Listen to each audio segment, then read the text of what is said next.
Hey everybody, so here's a second tutorial on controlling synthesizers using Macs, and this time we'll be controlling the VST plugin, and we'll be hosting the plugin inside of Macs. So this is a new object, VST tilde, which allows us to put a VST plugin in Macs. And as I mentioned in the previous tutorial, the OBXD software synthesizer exists as both a standalone program, as we saw in the last tutorial, and also as a VST plugin. So to load it up, we use the plug message and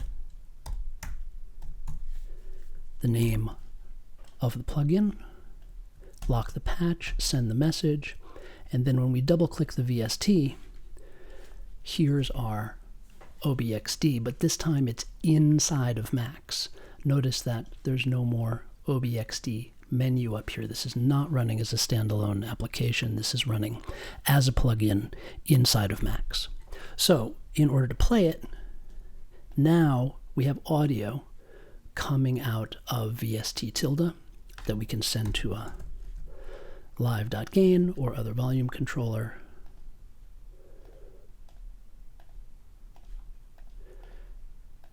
To our usual EasyDAC. And just one thing about live.gain, I've come to realize that live.gain functions much nicer horizontally than vertically for most things that I'm wanting to do. And I change that just by going to the extended H prototype. You can also change that in the inspector by changing the orientation from vertical to horizontal. I like that format a lot, and you might also. And in order to play it, we just need to add one small thing to our previous patch. So we'll put back our K slider. This time we're going to pack the note number and the velocity into a list, and we're going to send them to MIDI format. And MIDI format does a lot of stuff, but what it does for VST plugins is the right outlet of MIDI format specially formats our MIDI information for a VST plugin. And now we're playing the OBXD within the VST object in Macs. Now, there are some really nice things about using VSTs inside of Macs, and there are some frustrating things. Just as with the MIDI control, we can still control every knob on the synthesizer.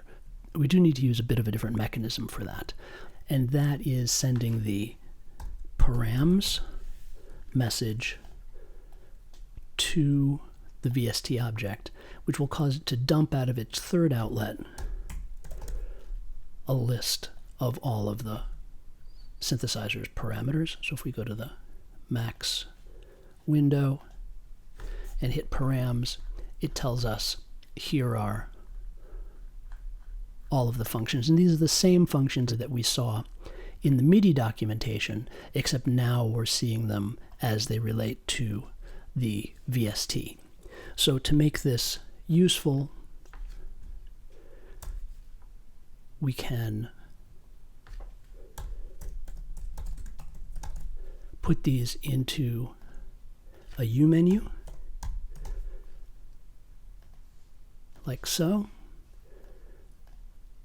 Prepend append simply puts the word append before the name of the parameter, and the U menu will then append that text to the U menu. And what you might also want to add here is a clear message, just so that if you hit the params button twice, you don't get the list of parameters twice.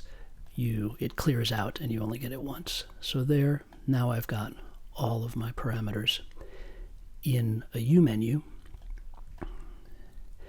And here I can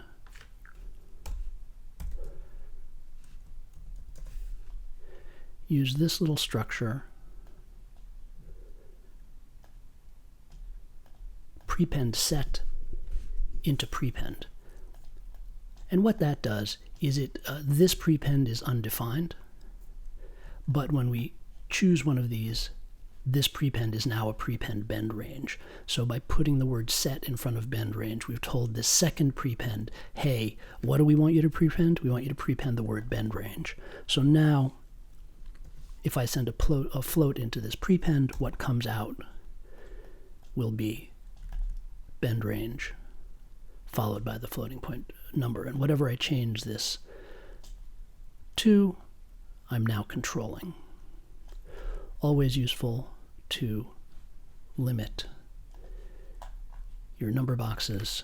In this case, we're dealing with a range of 0 to 1. With MIDI, we were dealing with a range from 0 to 127. When we're dealing with VSTs, it's a range from 0 to 1. And then we can just send this directly into the VST, and now we've got control here. You can see this decay knob is now responding to the number box.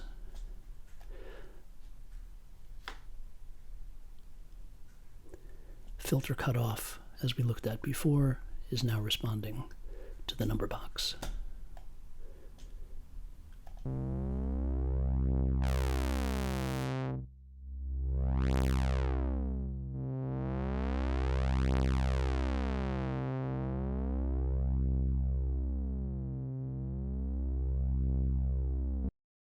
The same use of flush is recommended here, so that if you do generate a stuck note, you can just hit the button to clear the stuck note.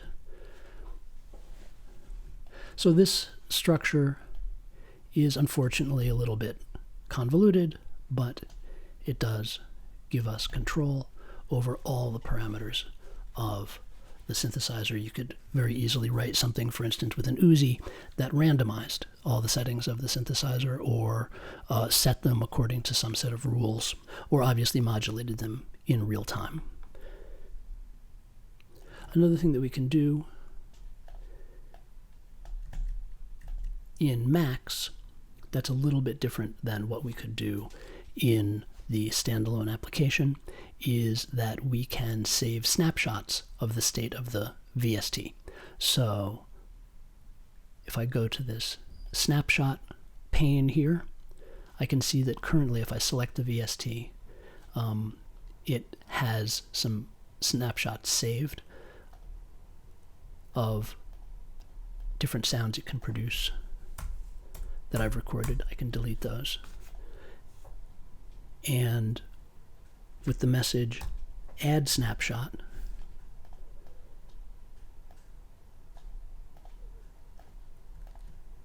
I can make some setting here of the synthesizer.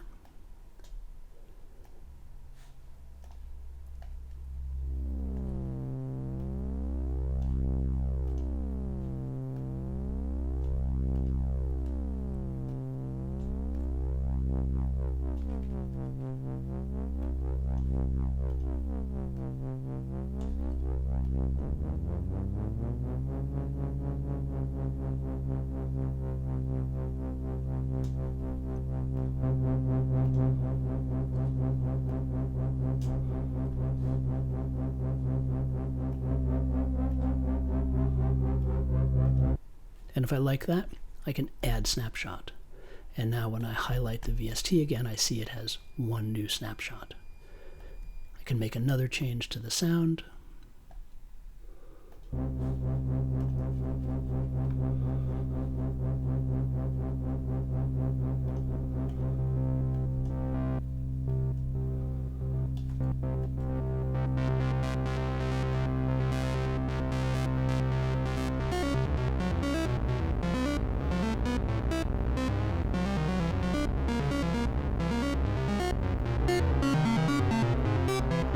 And if I like that, I can save that as a new snapshot. And note, you can't see the snapshots until you unlock the patch and highlight the VST object. And now I can switch between the two snapshots, and you can see the synthesizer is updating. You can also switch between the snapshots with the restore message.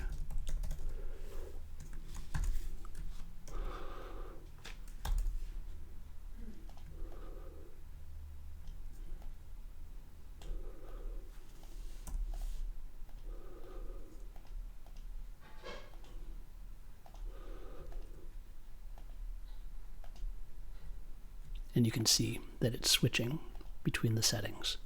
So this is a very useful way to save the settings of your VST within Max. Now, one important thing to note is you see these circles by the snapshot.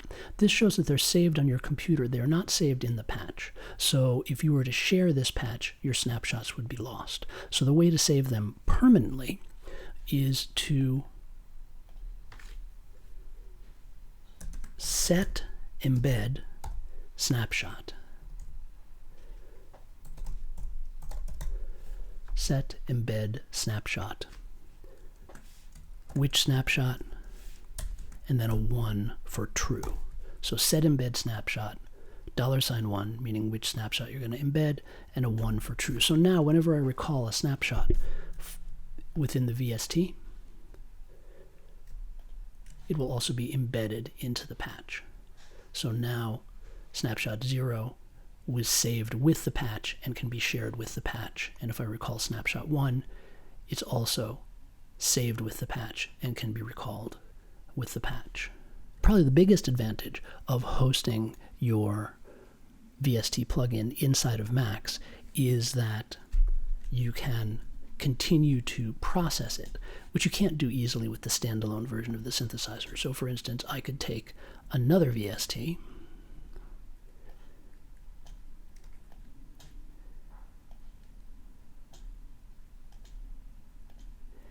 and use it to process the sound. Now I can't use another copy of this synthesizer because this synthesizer does not have audio inputs. So what I can do is take a look at all the VST plugins I have on my computer and pick an effects plugin like a reverb.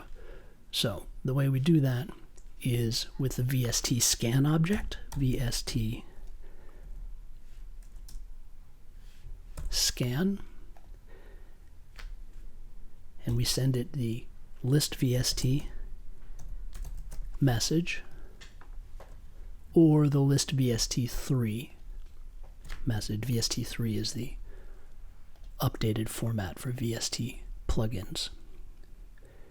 And again, this is going to generate a list that we can dump into a U menu.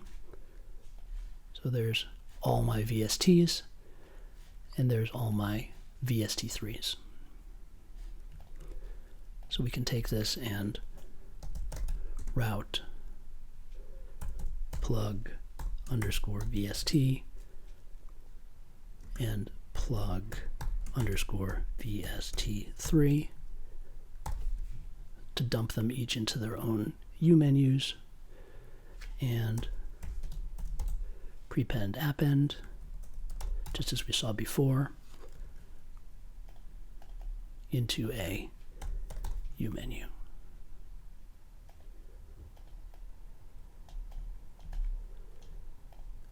And as always, good idea to stick a clear message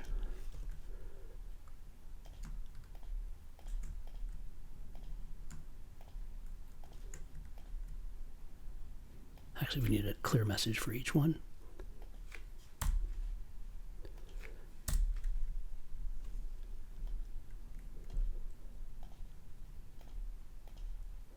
So that we don't get double listings. So now there's all my VST3s in a menu, and there's all my VSTs in a menu. And just as we did here, we said plug OBXD. Here we can do prepend plug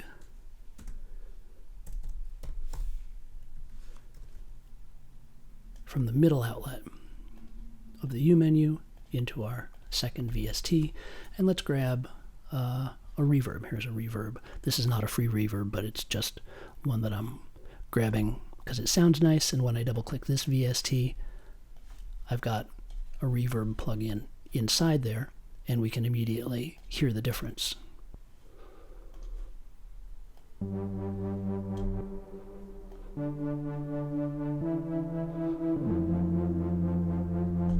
And any other processing that you want to add. And I'm just going to throw in one other thing to this tutorial that I'm going to address more later on, but you know, we're getting into patch mess, and that's one of the things about VST. VST tends to generate a lot of patch mess because you need all of this additional stuff. And of course, we know about encapsulation, and we certainly can just Command-Shift-E to encapsulate that bit of mess.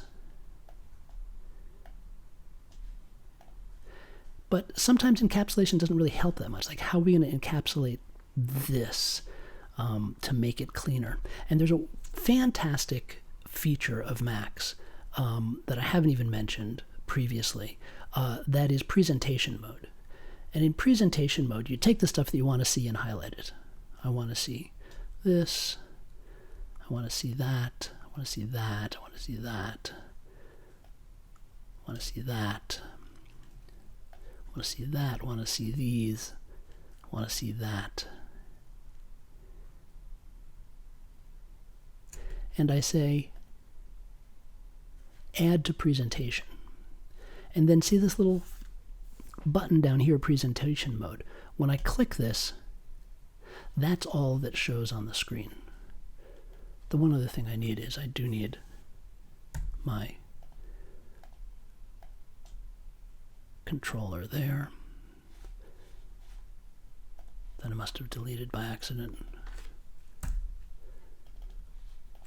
And I'm going to put that in the presentation as well. And I guess I can put my Easy DAC into the presentation. And then in the presentation, I can arrange things however I want on the screen. So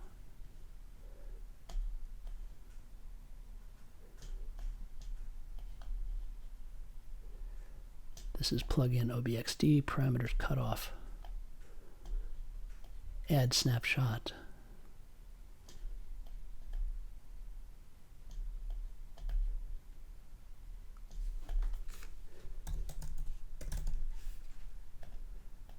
Restore snapshot. I'm going to remove this from the presentation, so I don't want to see it.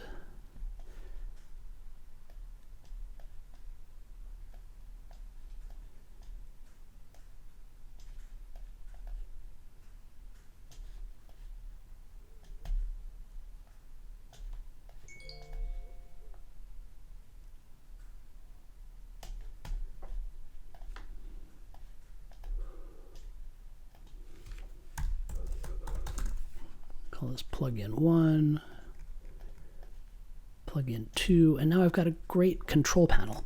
And the really nice thing about this is when I leave presentation mode, nothing has moved, except for my comments.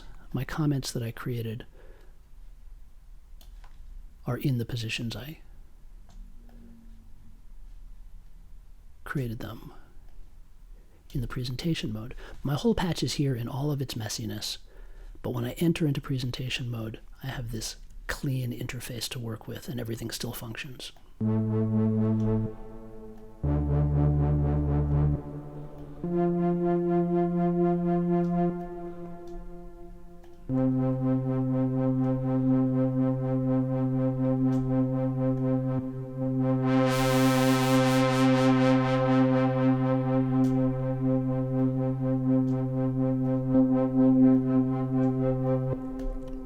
And if you forget stuff, like I forgot my flush button, just go back, add to presentation, add a comment, and it's a very easy way to create an extremely usable interface for your otherwise hard to look at patch. All right, so that's hosting VST plugins in Macs, and I hope you find it useful.